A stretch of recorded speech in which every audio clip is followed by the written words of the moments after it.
Strong and severe thunderstorms have been pushing through the area. Some of those are producing strong winds, large hail, and a lot of rain. And that is going to be a major concern as we move through the rest of the evening here. We will track all of it coming up.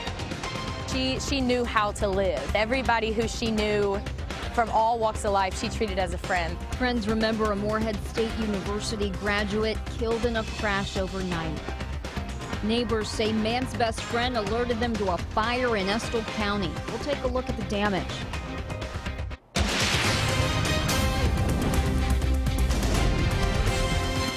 WKYT News starts now with... You're watching WKYT. I'm Kristen Kennedy. Severe storms could be coming, and that's why we begin tonight right here in the Weather Center with meteorologist Jim Caldwell on this first alert severe weather day. And we've been tracking a few warnings out there so far today. We have a little more activity showing up across parts of eastern Kentucky, and they just keep coming for that area, and there's already a concern for some flooding all across the mountains. Right now, let's get right to what we have on our Defender Radar Network, and that is a severe thunderstorm warning in effect for the folks across Magoffin, Menifee, Morgan, and into Wolfe counties. That's an active warning. However, there's not a warning out just up the road here for another thunderstorm that's moving through parts of Elliott County. You can see that there. So that's another doozy with loads of lightning associated with it and more heavy rain. Again, lightning doesn't warrant a warning. We go to the north and we're looking at a flash flood warning that is now in effect for Bourbon, Harrison, and also into Nicholas counties. And then we move back into the Lexington area. This is where we have another little thunderstorm that's gone up with heavy rains on the east end of town.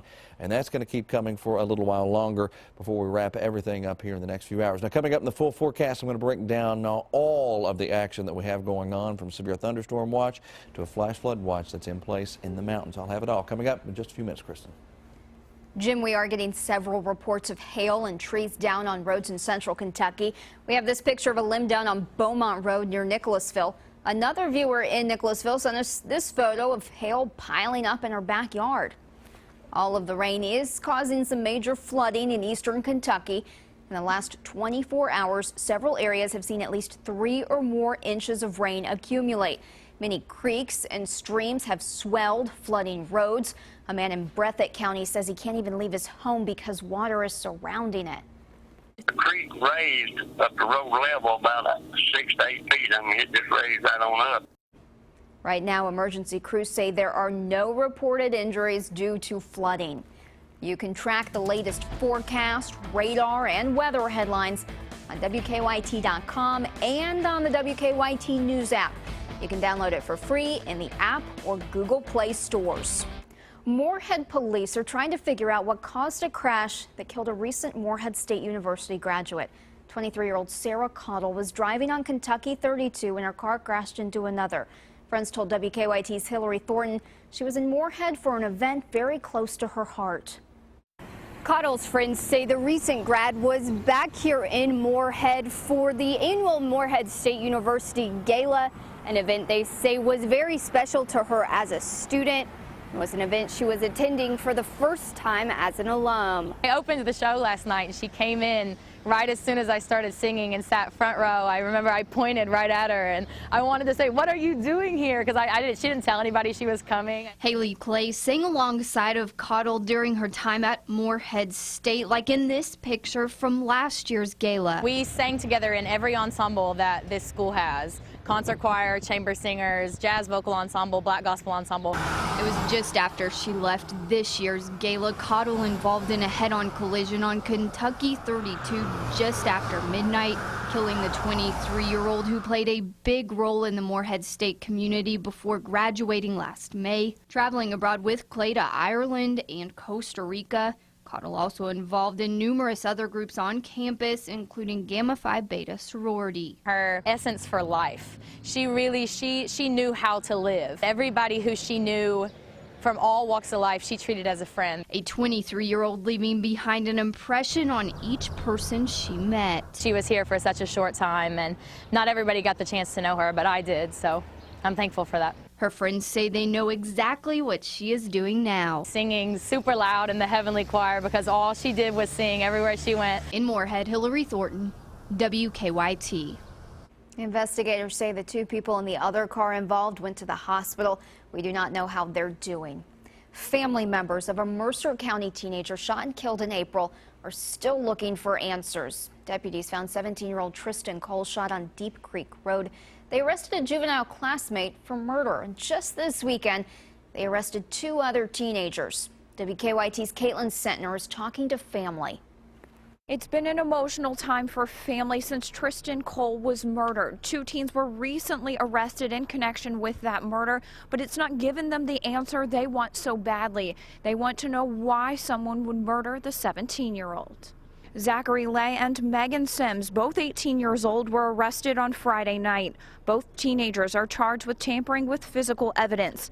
Lay and Sims' charges stem from the April 13th murder of Tristan Cole.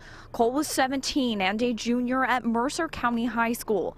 According to an arrest citation, Lay assisted in the selling of a firearm related to a murder investigation. The citation also says Lay helped conceal the weapon used to commit the murder.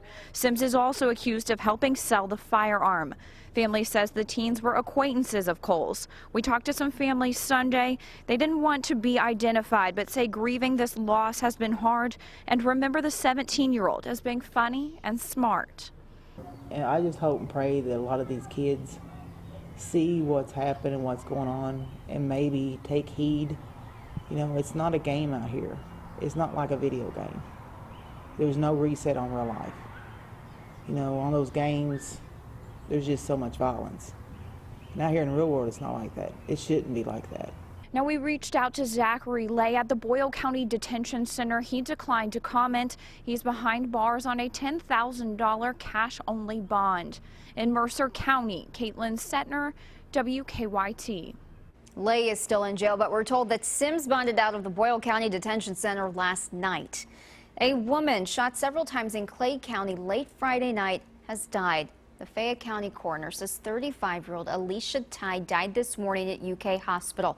State police say her boyfriend shot her at a home on Skull Branch Road near Manchester. Troopers say Samuel Cornett and Ty were arguing. When Ty ran off to a neighbor's house, Cornett followed her and shot her. Right now, Cornett is only charged with attempted murder, wanton endangerment, assault, and burglary. Police in Taylor County have arrested a man accused of murdering a woman.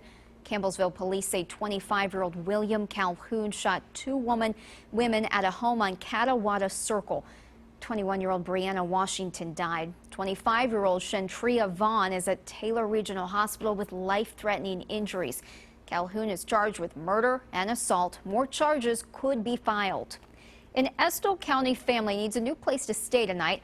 A fire tore through their home on Lynch Road this morning. They are crediting a neighbor's dog for noticing the flames. WKYT's Mike Linden shows us the damage. At approximately 10 o'clock this morning, the Estill County Fire Department received a call of a fire on the 200 block of Lynch Road. But when they arrived, they didn't find very much left. Firefighters say due to the remote location of the fire, it took nearly 20 minutes to arrive on scene. When they did, the log cabin on fire was deemed a complete loss. While the homeowner did not want to go on camera, she says her family was at church when the fire started.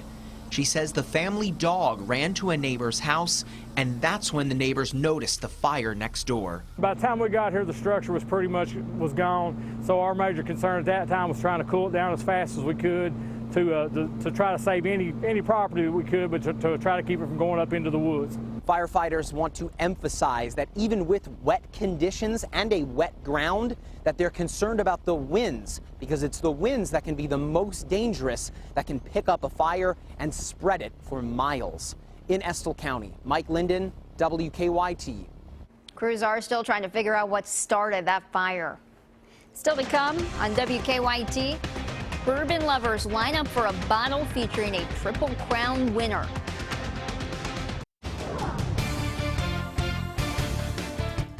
We have certainly been tracking some heavier rain across parts of central and eastern Kentucky for the past several hours. I'm going to start you off with a close-up view of Lexington, first of all. And you can see that we've got some heavy rain around the Childsburg area, just exiting Jacobson Park as well, and steady rain. Now, you see that we look toward downtown and toward the west end of town. Things are pretty quiet. Well, this is the view from our Skycam looking on the other side of town, because remember, we're out here on Winchester Road. Now I'm going to turn the camera around for you and notice how it gets dreadfully dark and much worse the farther off to the east we get. You can see the clouds and a lot of rain off in the distances. That is now pushing its way down Winchester Road. Oh, and a little rainbow too out there as well. But you can see much darker skies heading out to our east. That's the setup that we have right now. So sunny on one side of town and it looks just dreadful on the other. Springtime here in Kentucky. You always get something interesting. Showers, thunderstorms are still showing up to our east as well. We still have a severe thunderstorm warning in place, at least for a few more minutes for folks across parts of Magoffin, Menifee, Morgan, and Wolfe counties. Most of this now into Magoffin County, coming in just north of Salyersville and along the Mountain Parkway back into a small section of Wolfe County as well. Flash flood warning running to 7:15 for folks here across parts of Bourbon County and into Harrison County. And we have another little stronger area showing up just down the road into eastern Kentucky across Hazard back to Hyden, getting in on some lightning and some very heavy rain. This isn't a severe thunderstorm. It's just a stronger one. And then our final stop will bring us right back into Madison County, where we've been watching some heavy rain push through there. Lightning toning it down a little bit, so not as intense as it was a little bit earlier. We still have our severe thunderstorm watch that runs through 9 o'clock tonight for everybody highlighted here in yellow. We also have for eastern Kentucky a flash flood watch that runs until midnight. It should be longer than that because we have more rounds of showers and storms coming. Just watch this hour by hour, and especially watch into eastern Kentucky. Pretty quiet once we get past this big batch of rain. Watch once we get into the afternoon and evening tomorrow, rounds of showers and storms, and then even more will come rolling over the same real estate. And this is well beyond that actual flash flood watch, so I think they need to extend that into the day tomorrow for more potentials. We've already had a lot of rain down there, and we'll be running with a lot more chances here. Not every day is a washout, Kristen, but we have several chances of rain throughout that 7-day forecast. You got a lot of chances of rain on there. Yeah, they'll keep coming. Yep. Thank you, Jim. You know it's Derby week when Maker's Mark releases its commemorative bottle. This year's features last year's Triple Crown winner, American Pharoah. Many lined up outside Liquor Barn in Lexington today to buy the bottle. WKYT's Sean Moody talked to shoppers. Sitting in line waiting for the doors to open. You won't see Triple Crown winner American Pharoah out on the racetrack, but that doesn't mean he's any less popular now. I believe I'll get a bottle. Gerald Combs is waiting for one of the Maker's Mark bottles commemorating Pharoah. He's been out here in front of Liquor Barn since 4:30 this morning, but he came prepared. Got Diet Dew, got candy bars in the car. A lot of people had the same idea. Oh gosh, you can see it's lined around the building. So. Here's a look at just how many people had lined up as it was getting close to opening time. Even with this many people waiting, they all liked their odds. Now here are the bottles that everybody outside is lining up for right now. You can see it's a little bit different than your normal Maker's Mark bottle. It's the blue and yellow that American Pharoah raced under last year. When you talk to the people out here in line, you find there are a lot of regulars. Well, I've been collecting for over 30 years, and I've got 128 Maker's Mark bottles. Daryl Geis is pretty dedicated, but wait, how many bottles did he say? 128 different ones. Every man's got to have a man cave, so mine's full of animals that I shoot and stuff and Maker's Mark bottles. That long wait paid off for Daryl and the others around 1 o'clock. As the doors opened, the bourbon fans got in, and they took their prizes home. Thanks, man. In Lexington, Sean Moody, WKYT. Wednesday, Pharoah's owners and trainer and Maker's Mark president will sign bottles in Louisville. Lee K's in next with sports and the countdown to Derby weekend. Yes, it is, and Sean Moody didn't mention if he got one of those American Pharoah bottles or not. We have reached Derby week, though, and several of the horses were on the track this morning, including the Derby favorite, Nyquist, who made his first visit to the track this morning. We'll talk about it next in sports.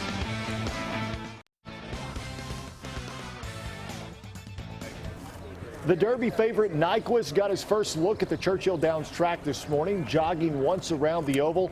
Nyquist made the trip from Keeneland to Louisville yesterday afternoon. Trainer Doug O'Neill said Nyquist is scheduled to jog again tomorrow morning. And the 1st of May means we are just days away from Kentucky Derby 142. Until then, the contenders will spend their time working out and galloping around the Churchill Downs track. 6 Derby hopefuls were on the track this morning, including More Spirit, and yes, that's how you spell his name. There's no E. Trained by Hall of Famer Bob Baffert, who arrived in Louisville Saturday night to watch More Spirit galloped 1.5 miles. The Santa Anita Derby winner is expected to have his final workout Monday morning. He's a very consistent horse. You know, I can count, he's going to be there. So if he can just be right there, you know, things happen. You know, you still have to break well. You have to get a good post. You have to be lucky going to the first turn. So I'm going in there hoping he runs his race and let's see what he does. The news on Marquise Bolden is that there is no new news. The top-rated uncommitted player in the 2016 college basketball recruiting class has yet to make a decision. The 6'10" post player out of DeSoto, Texas, remains torn between Kentucky and Duke. Following an all-star game last night, Bolden said he's definitely close to a decision and that he'll make a decision real soon. Now, keep in mind, there is no deadline for him to make that college choice.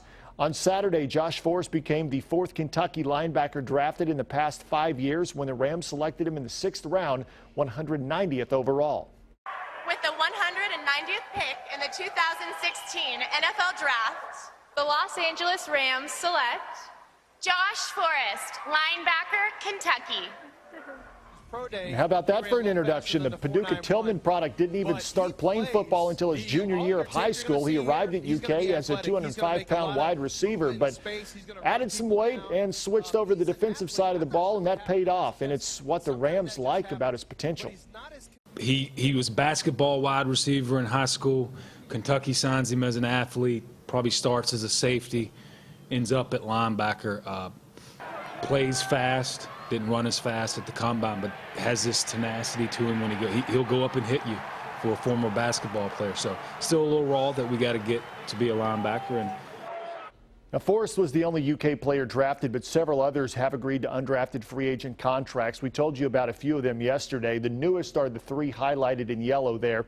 Safety A.J. Stamps is headed to Browns camp, and a pair of linebackers will get a chance. Khalid Henderson with the Bears, Ryan Flanagan with the Falcons. In all, that's 8 rookie free agents from UK. At the bottom, you see a pair of EKU players agreeing to free agent contracts. Running back Deshaun Mobley with the Bengals and tight end Ben Maiden with the Raiders. EKU's Noah Spence was the 2nd-round draft pick of the Tampa Bay Buccaneers. It's been a rough weekend for the Kentucky baseball team on the road at Auburn this afternoon, needing a win to avoid the sweep. Gary Henderson looking to get his Cats out of town on a high note. Top of the 2nd, Javon Shelby swinging for that mini monster in left. The ball sails over the foul pole. Originally it was ruled foul, but the umps would replay it and call it a home run. Tied at 1-1 now in the 5th. Bases loaded for Evan White, and he singles through the left side. That'll score 2 runs to break the tie. It's 3-1 Wildcats. Now the 7th inning was the big one. Now 6-1, and Shelby, what a day, delivers his 2nd home run of the afternoon.